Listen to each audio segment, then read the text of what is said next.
تو جب وہ ایک دن فاحشہ عورت کے بہکاوے میں آیا اور وہ اس کی طرف بڑھا، اور بڑھنے کے بعد میں مطلب قرآن پاک کی ایک آیت اس کے ذہن میں آئی، اس کو چیخ نکلی، وہ بے ہوش ہو کے گر پڑا، کافی دیر تک اپنے گھر نہیں پہنچا۔ تو بوڑھا باپ تلاش کرتے ہوئے آیا تو پایا کہ بیٹا بے ہوش پڑا، وہ اٹھا کے اپنے گھر لے گیا۔ گھر لے جانے کے بعد میں بیٹے سے پوچھا کہ کیا ہوا تھا، تو کہا پوری کہانی سنائی کہ ایک فاحشہ عورت روزانہ بہکاتی تھی ہمیں، آج ہم اس کی طرف مائل ہوئے تو میں قرآن پاک کی وہ آیت یاد آ گئی۔ اس سے پتہ چل رہا ہے کہ بندے کو قرآن پاک میں روزانہ کچھ نہ کچھ ترجمہ تفسیر پڑھتے رہنا چاہیے، کیونکہ جب بہکنے کا ٹائم ہو تو یہ جو قرآن پاک کا ترجمہ تفسیر ہے یہ آپ کے ذہن میں آئے اور بندہ بہکنے سے بچ جائے۔ اس میں وہ سنا ہوتا ہے نا کہ اس کا انتقال ہو جاتا ہے نا، ہاں، اور پھر وہ اس کو باپ کو پتہ چلتا ہے۔ نہیں، بات چل رہی ہے بیچ میں آگے، اچھا، ہم یہ بات ختم نہیں ہوا۔ اچھا، ہاں، تو یہ کیا ہوا، پھر اسٹوری سنائی بیٹے نے اپنے والد صاحب کو، تو جب ویسے ہی اس آیت کا پھر ذکر آیا تو اب کی چیخ لگی اور اب کی بے ہوش نہیں ہوا بلکہ اب کی انتقال ہوا، خوف خدا سے انتقال ہوا۔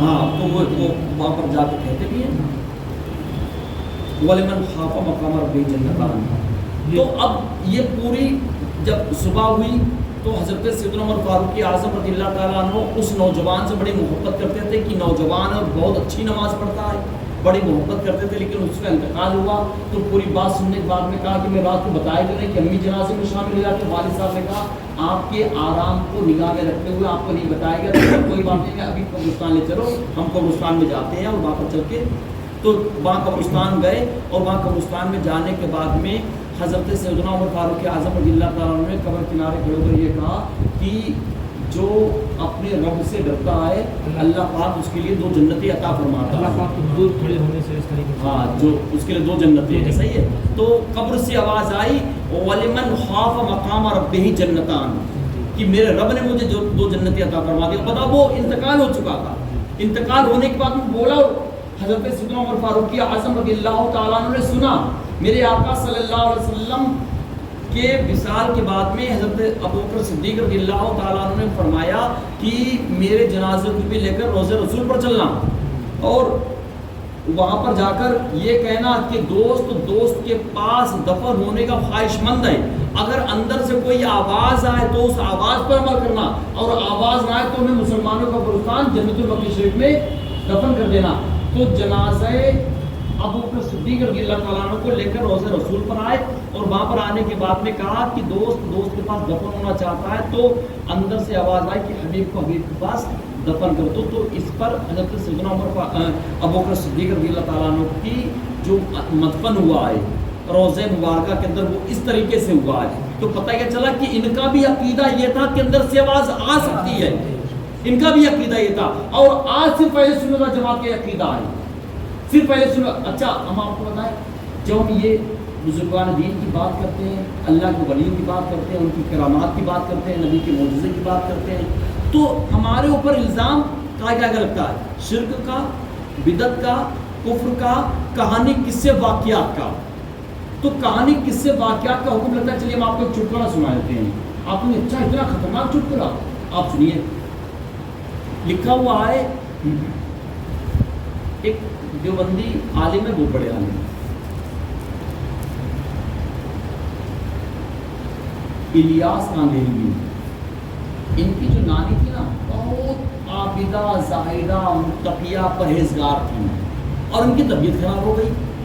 طبیعت خراب ہونے کے بعد میں یہ بستر پر بہت لمبے عرصے تک، اتنے لمبے عرصے تک 3 سال تک بستر پر رہی، اور ایسی بیمار تھی کہ کروٹ تک نہیں لے سکتی ادھر سے ادھر، تو پاخانہ پیشاب سب بستر پر ہی تھا۔ ان کا ہو گیا انتقال۔ اب انتقال کے بعد میں ان کے دفن کرنے کا، اور پہلے تو غسل کا مسئلہ آیا، تو جب غسل کا مسئلہ آیا تو ہم چھوٹی سی وہ ہے، ہم اس کو تھوڑا سا دیکھ کے سنانا چاہیں گے۔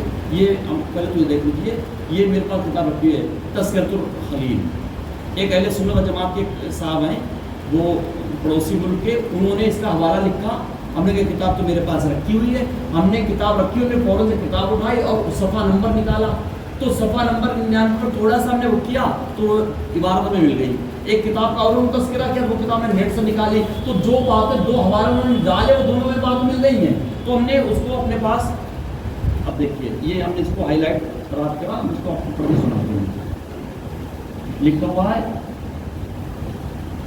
امی کی عمر طویل ہوئی اور انہوں نے نواسوں کی اولادوں کو بھی دیکھا، آخر عمر میں بصارت اور چلنے پھرنے سے معذور ہو گئی تھی اور مرض الموت میں 3 سال تک صاحب فراش رہی، مگر قلبی و لسانی ذکر اللہ میں فرق آیا اور نہ صبر و رضا پر برقضا میں کمی لاحق ہوئی۔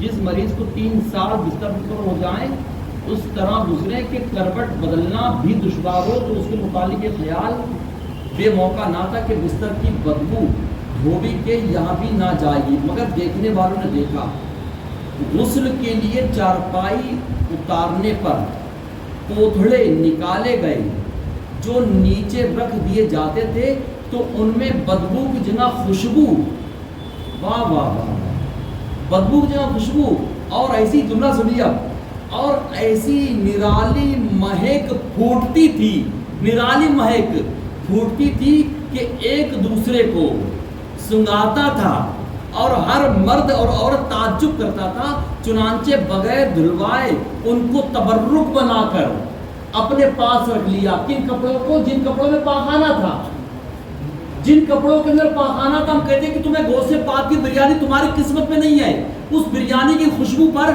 تم نے شرک اور بدعت اور حرام کا فتویٰ لگایا تو اللہ نے تمہیں پاخانے تک پہنچا دیا۔ یہ ہم نہیں کہہ رہے، یہ ان کی کتاب کے اندر لکھا ہوا ہے۔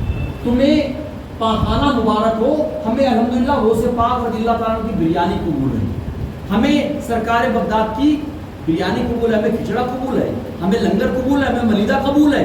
تمہیں اچھا چلیے، یہ ان کتابوں کے اندر بہت ساری کہانیاں، ایک کہانی میں آپ کو سنائیں، تذکرۃ الرشید کے اندر عاشق الہی میرے یہ بات کیوں سنا رہے ہیں؟ آپ کو یار اپنی بات کرو نا، ان کی بات کیوں سنا رہا ہوں؟ کہہ رہے کیوں نہ سنو ان کی بات؟ مسئلہ یہ ہے کہ جب بیماری لگتی ہے تو بیماری سے بچنے کے لیے ہمیں اینٹی وائرس انجیکشن لینا پڑتا ہے، یہ ہمارے اوپر اٹیک نہ ہو۔ یہ آج کی بات انشاءاللہ زندگی بھر آپ کے دماغ میں رہے گی، اور آپ کہیں گے نہیں یار یہ لوگ صحیح نہیں ہوتے، صحیح اہل سنت و جماعت ہی ہیں۔ سنیے تذکرۃ الرشید کے اندر عاشق الہی میرٹھی نے کیا لکھا ہے کہ اشرف علی تھانوی کے پیروں کو دھو کے ان کا دھوبن پینا آخرت کی نجات کے لیے بہترین سبب ہے۔ مطلب کیا پینا؟ پیروں کو دھو کے ان کا دھوبن پینا، یہ آخرت کی نجات کے لیے بہترین سبب ہے۔ یہ دوسری کتاب ہے تذکرۃ الرشید، وہ بھی میرے اندر پاس رکھی ہوئی ہے۔ ایک چلیے ان کی ہم اور بھی کرامت سنا جاتی ہے، اور سن لیجیے ہمیں کرامت، یہ میرے پاس بہت ساری ذہن کے اندر ہیں۔ لکھا ہوا ہے کہ رشید احمد گنگوہی کو ایک مرتبہ پیاس لگی، اور پیاس تیز کی لگی، اسے شدید پیاس لگی کہ یہ دریا پر گیا، دریا پورا پانی پی لیا، مطلب پورا پانی پی لیا، اور ایسا پانی پیے کہ ڈکار تک نہ لی، مطلب دریا کا پورا پانی پی گئے اور ڈکار تک نہ لی۔ اگر ہم یہ کہیں کہ سرکار غریب نواز نے انا ساگر کا پانی ایک کانسے میں لے لیا تو کہتے ہیں یار یہ ہو کیسے سکتا ہے؟